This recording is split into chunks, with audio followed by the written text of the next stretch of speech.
Hello, hello. All right. Hi, everyone. Yeah, my name's Lee. I'm a production designer, which is probably what most of you would call an art director. I get hired by a director or a producer to build a world of cinema. I'm the one who decides that it's going to be a red wall behind the beautiful blonde lady's hair in Vertigo, and it's nice to see someone who actually pays attention to all of those kind of details. I'm not an academic, so I'm not great at public speaking. But yeah, basically it's my job to create a mood, a tone, and create a plausible world to kind of frame characters in for films. I've always loved the idea of Hollywood, and working over the last kind of 5-6 years, I've got an actual taste of it. I'm going to kind of share that with you tonight. And say hello to Snapchat, everybody. You. All right. So yeah, building worlds and all of that sort of stuff's really great fun. My main love is doing props, which means I get to play with lots of pretty smoke. Oh, that's fun. Lots of pretty smoke, lots of sharp, fun toys, and throw things on skanky girls. The idea of production design is to make things that are completely unplausible seem plausible. That's what it looks like, really, when a girl is taking a bath up against a piece of glass. It's in almost every R&B video, and that's how it's done. When I was a kid, I always loved storytelling, and the idea of Hollywood was kind of pitched to me as this nirvana of glory. It was where all the things that I loved were made. The TV shows, the films, the action figures. When I used to build things, I'd glue them together, I'd take apart bits of the house and get in lots of trouble for it. I'd run and show my mum, and all of her friends would always say, oh, you know, maybe he's a little filmmaker, maybe he'll end up in Hollywood. And I had no idea what this really meant, but it sounded fucking sick. So I thought, well, this is what I'm going to do. As I got a little older, and I started to kind of learn about, you know, the idea of Hollywood being a place that you go and it's a place you can tell these stories, I'd still very much love the idea that it was a place where the good guys could win and the bad guys would always lose, and the good guy would end up with the beautiful girl and not die of girl germs and all of that sort of stuff. It was really cool. But I still didn't really understand it. And then I became kind of a cynical teenager. I started finding out about profit margins and studio revisions and special edition remixes with, you know, integrated Happy Meal toys, and I realized that cinema wasn't just for me, it was kind of for a mass audience. But there was still a kind of romance to it. I liked the idea that it had sucked me in and I'd totally bought into something that was not for me at all. But at the same time, things kind of got really gross in the 90s and the early 2000s. They kept making horrible, horrible versions of the same film, and every sequel and Bat Nipple was just like another betrayal of the things that I loved and the things that I'd grown so attached to growing up. Was this going to be the Hollywood that I was going to have to grow up to be? Like, was this going to be the highest fruit from the best branch of the Hollywood tree?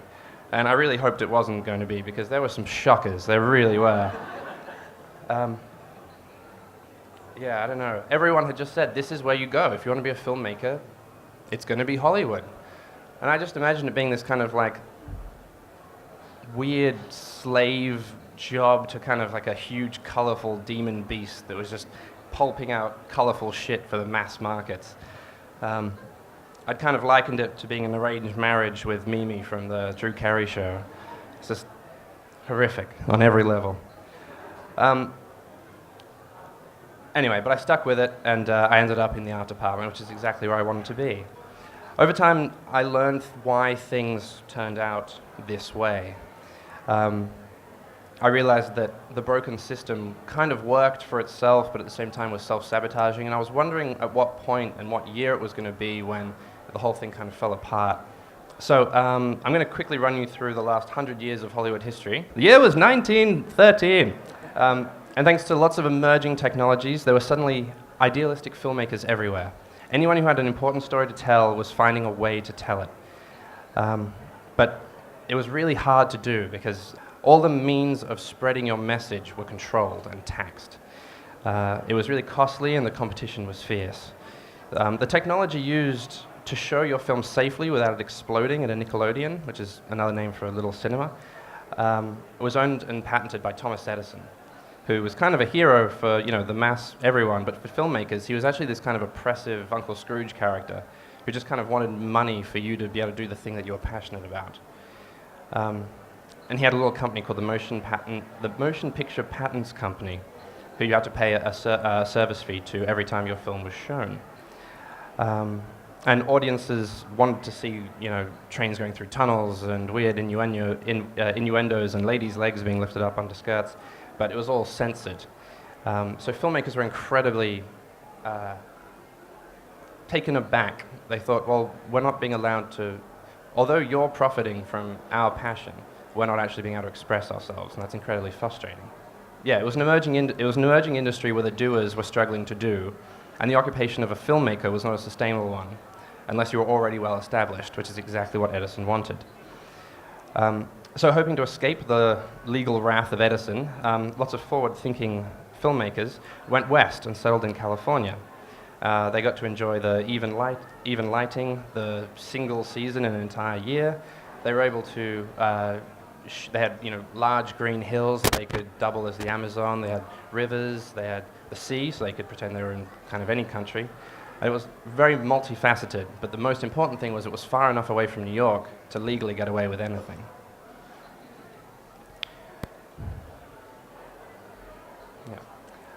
To Edison, these filmmaking pirates were stealing his technology, and he didn't like it at all. They were no better than the swashbucklers that they were portraying on the screen. It's very interesting the way the kind of term piracy is still sticking around. Edison kind of declared war on them, and it was conveniently timed for the filmmakers at least, because about 6 months later, Archduke Franz Ferdinand was assassinated and the actual war began. Edison suddenly got a big contract with the US government, and he was very distracted. So the studio set up in a closed studio space. They made their own cinemaplexes, they signed their own actors, and they decided they were going to have complete control over a little unit of kind of a creative force that was completely powered by themselves.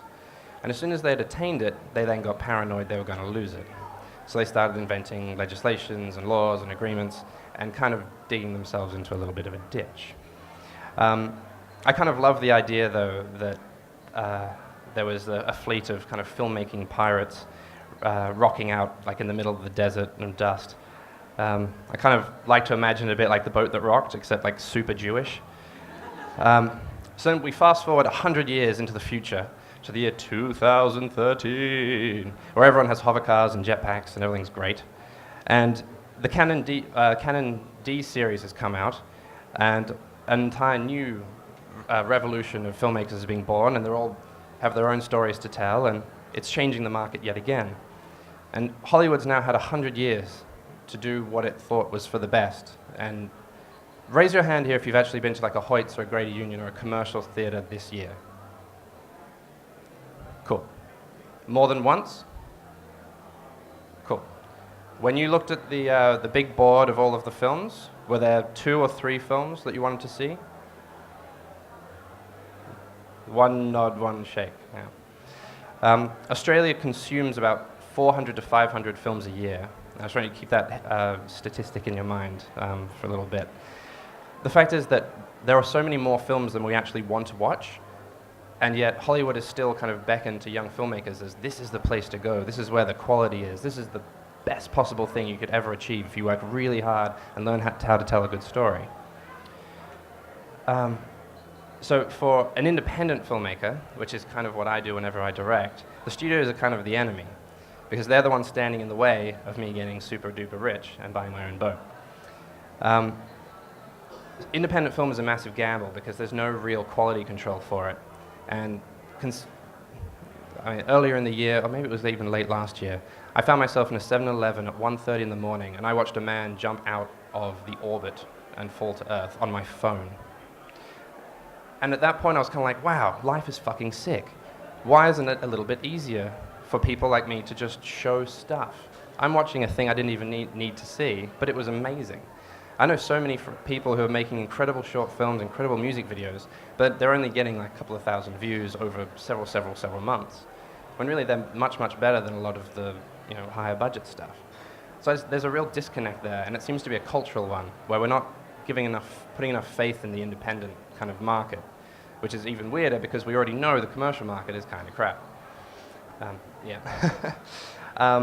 So yes, you have to set your hopes on a viral appeal of your project and media, have successful names attached to the film or music video in front and behind the camera, and at like an absolute minimum when you're in Los Angeles, you need to make sure that you have your foot in the door via like dating the friend of the sister of the secretary of the lady who printed the wedding invitations for the boss of someone who works at Warner Brothers. And that really does do it, at least if they're one of the major 5. I'm going to skip this because you covered it, so good for you. The indie scene is a massive gamble, but it's always been a bit of a gamble. The same way being a painter or being a sculptor has always been a bit of a gamble. You're doing something for yourself, and it's brave, and if it pays off, fantastic, you're going to be super famous. But if it doesn't, then yeah, you gave it a go and you made something beautiful in the world, and that's lovely. But the studios have evolved, and they've made their own rules, their own protocols, to try to sustain the creativity locked within their walls of freedom, and they're stuck. With the younger generation were kind of coming up with so many more cinematic influences to draw on, and it was a threat to their perfect world. So they shut up completely.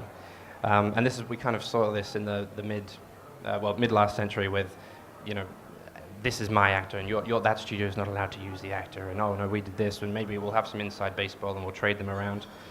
So it was very much the opposite of the mantra that Hollywood was founded on, which is still the one that kind of rings true in my head when I think of like Hollywood.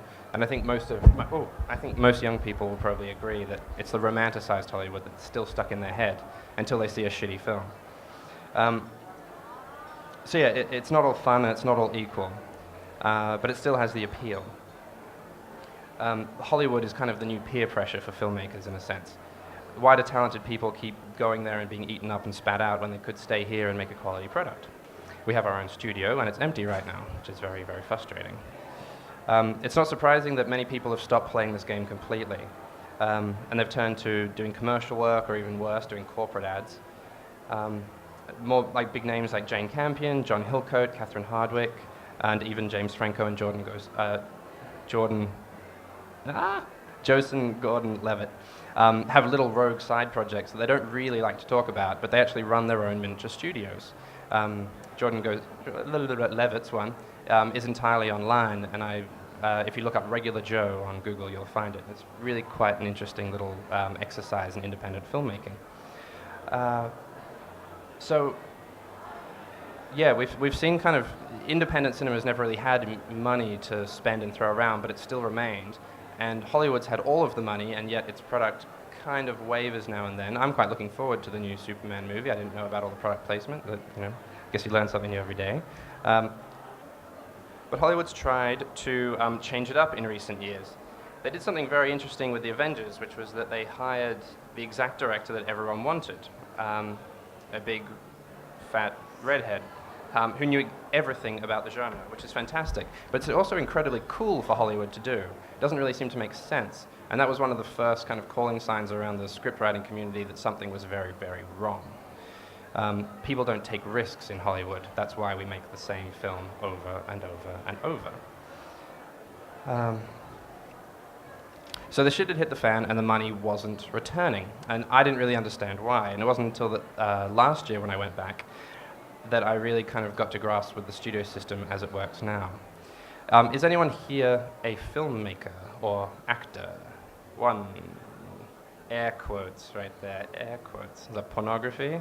Air quotes? Yeah, all right. That counts, that's okay. You're telling a story.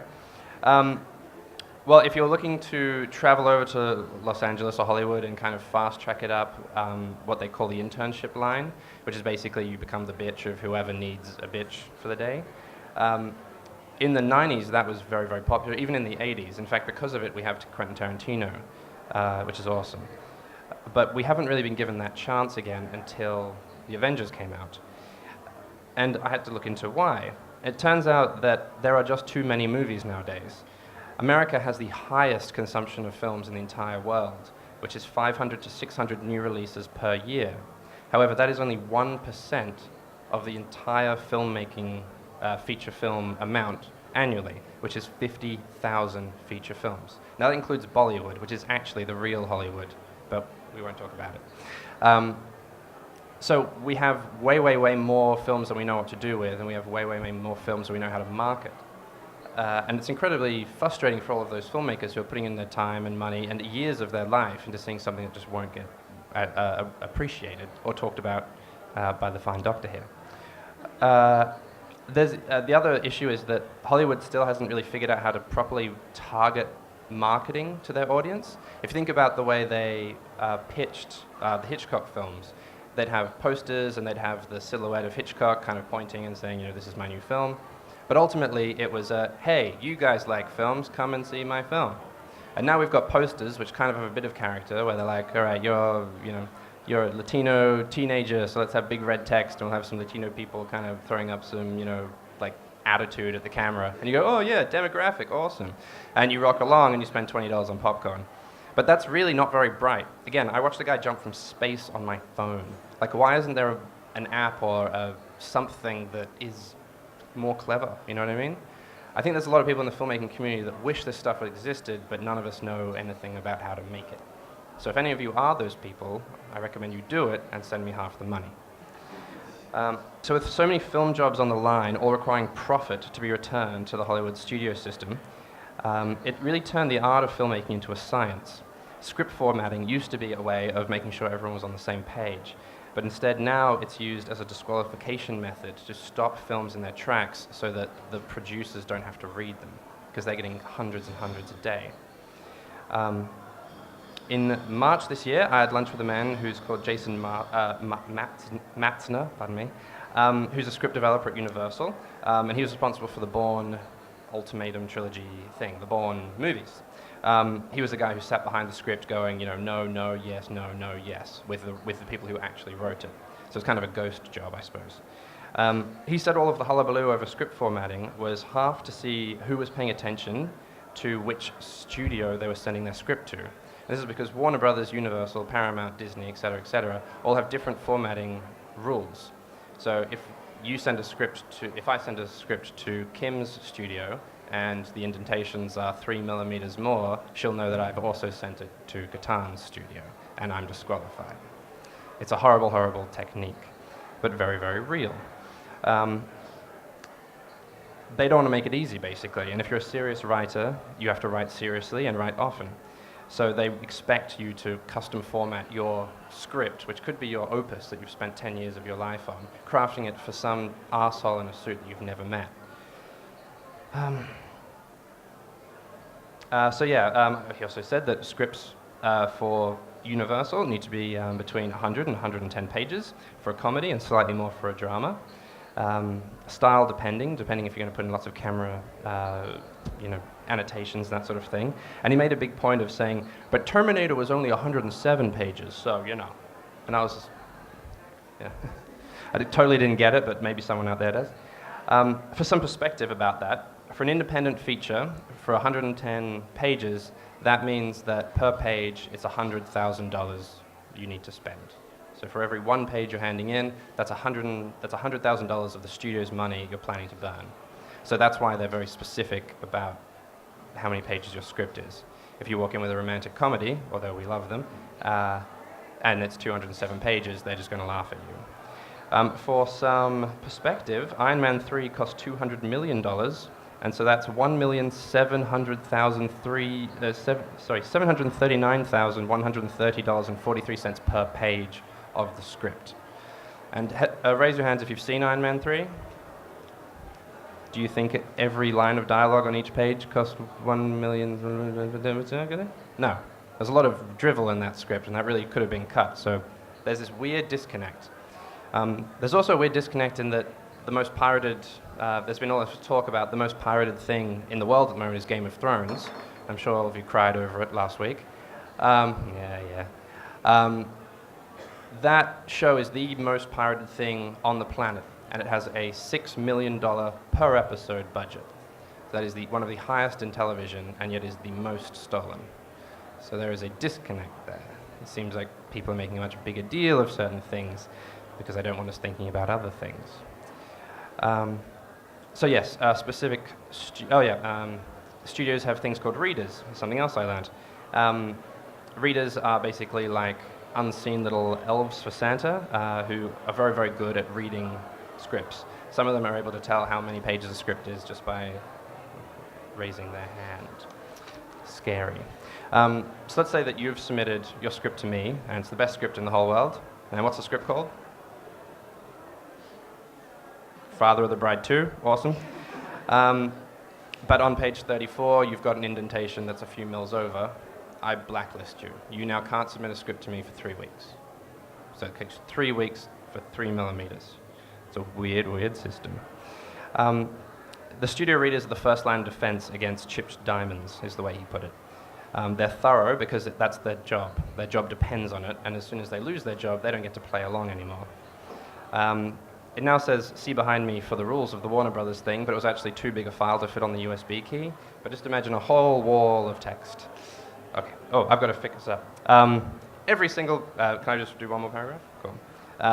Hollywood loves to churn out the same film over and over and over, which is the basic 3-act structure.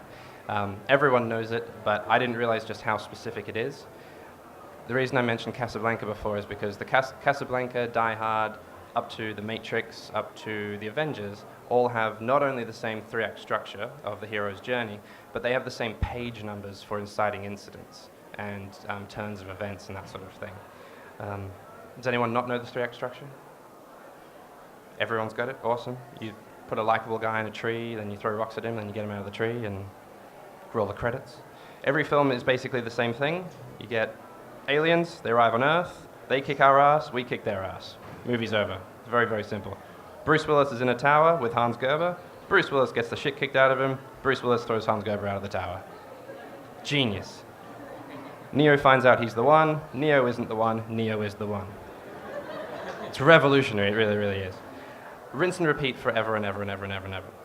I'm going to cut right to the end, which is kind of fine. Basically, what I'm kind of trying to say is that Hollywood is stuck in a loop. It's been wasting a lot of money with middlemen who are now all being fired and companies are being eaten up by other companies.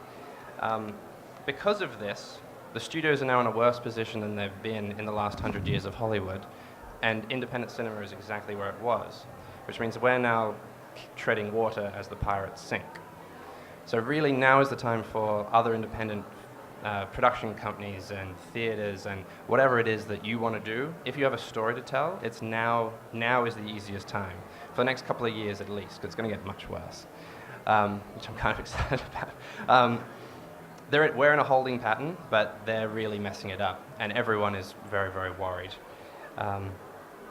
Filmmakers need to expand our skill sets, harness technical skills. If you can't, right now it is not financially viable at any point to be a director or a producer or a writer if you don't have a contract. Sitting around writing in your room, from this date to when you sell your script, you won't make enough money to have made that time worthwhile. That's something we need to fix. I don't know how, but it's something. It's like a goal to work towards, and no one's kind of come up with that yet.